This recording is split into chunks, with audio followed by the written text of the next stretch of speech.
Assalamualaikum teman-teman. Baiklah, di sini kami kelompok 1 biokimia akan mempresentasikan hasil diskusi video kami. Di sini kami beranggotakan 4 orang. Yang pertama saya sendiri, Reka Erni, yang kedua Sylvia Anggraini, yang ketiga Desi Ramayani, dan yang keempat Rahmat Ridho Al-Hafiz. Baiklah, langsung saja di sini kami membahas tentang lipid. Adapun pengertian lipid, lipid adalah senyawa organik berminyak atau berlemak yang tidak larut di dalam air, namun dapat diekstrak dari sel dan jaringan oleh pelarut nonpolar. Pelarut nonpolar seperti klorofon, eter, aseton, etanol. Oleh karena itu, lipid tidak larut di dalam pelarut polar seperti air atau alkohol. Istilah lipid kadang-kadang diartikan sama dengan lemak. Itu merupakan sebuah kesalahan. Lipid adalah kelas utama biomolekul lemak atau trigliserida milik gliserida kelompok yang merupakan Berikutnya ada fungsi lipid. Berikut ini merupakan fungsi dari lipid. Yang pertama, menjadi cadangan energi dalam bentuk sel lemak. Yang kedua, lemak mempunyai fungsi seluler dan komponen struktural pada membran sel yang berkaitan dengan karbohidrat dan protein demi menjalankan aliran air, ion dan molekul air keluar dari masuk sel. Yang ketiga, menopang fungsi senyawa organik sebagai penghantar sinyal seperti pada prostaglandin dan steroid hormon serta kelenjar empedu. Yang keempat, menjadi suspensi vitamin A, D, E, dan K yang berguna untuk proses biologis. Yang kelima, sebagai penahan goncangan demi melindungi organ vital dan melindungi tubuh dari suhu luar yang kurang bersahabat.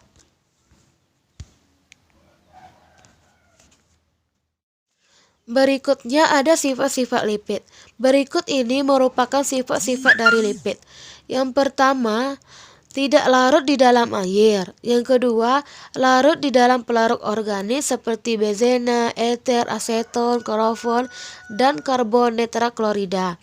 Yang ketiga, mengandung unsur-unsur karbon, hidrogen, dan oksigen. Kadang-kadang juga mengandung nitrogen dan fosfor. Yang keempat, bila terhidrolisis akan menghasilkan asam lemak. Yang kelima, berperan dalam metabolisme tumbuhan dan hewan. Penggolongan lipid. Senyawa-senyawa yang termasuk lipida terbagi dalam beberapa golongan. Ada beberapa penggolongan lipida, antara lain sebagai berikut. Klasifikasi lipid menurut Bloor. A. Lipid sederhana.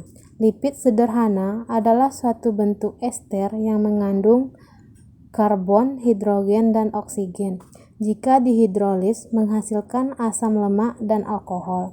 Lipid sederhana diantaranya 1. Lemak atau fat adalah ester dari gliserol dan asam lemak. Secara biokimia, lemak adalah senyawa triasilgliserol atau trigliserida. Untuk rumus bangun lemak bisa dilihat pada gambar di samping. 1. Lemak. 2. Lilin atau wax. Lilin atau wax merupakan senyawa ester yang dibentuk oleh alkohol berantai panjang dan karboksilat berantai panjang. Lilin digolongkan atas beeswax, carnauba wax, dan jojoba wax. Beeswax atau lilin lebah adalah lilin yang diproduksi dari sarang lebah. Carnauba wax atau lilin carnauba adalah lilin yang diproduksi dari tumbuhan carnauba, sejenis pohon palem.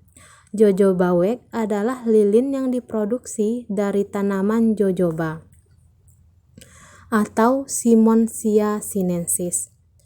Untuk B. Lipid majemuk. Lipida majemuk adalah ester asam lemak yang mempunyai gugus tambahan, yaitu 1. Fosfolipida. Fosfolipida adalah senyawa lipida yang berisi lipida dan asam fosforik. Glikolipida. Glikolipida adalah senyawa lipida yang berisi lipida dan karbohidrat. 3. Sphingolipida. Sphingolipida adalah kelompok lipida yang struktur utamanya adalah rantai panjang amino alkohol sphingosine.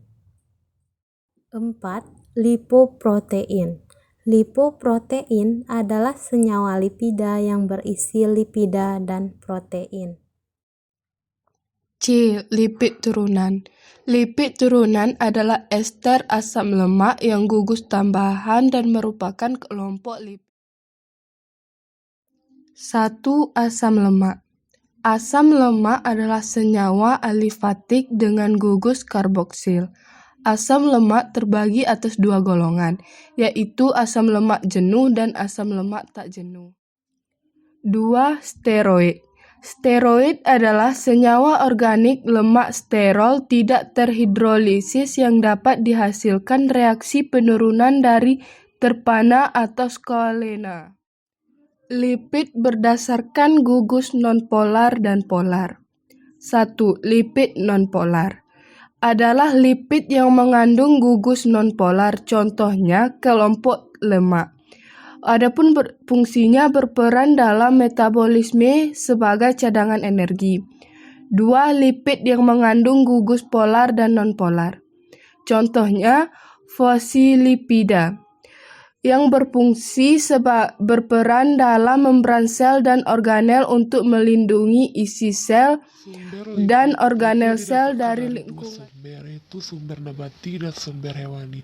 Sumber nabati yaitu sumber dari tumbuhan dan sumber hewani berasal dari sumber hewan. Adapun contoh nabati itu buah alpukat, jenis kacang-kacangan, tumbuhan laut, mentega, minyak kelapa, dan sumber hewani bisa kita lihat ada manfaat lipid bagi kehidupan itu untuk kecantikan, kosmetik, dan obat-obatan.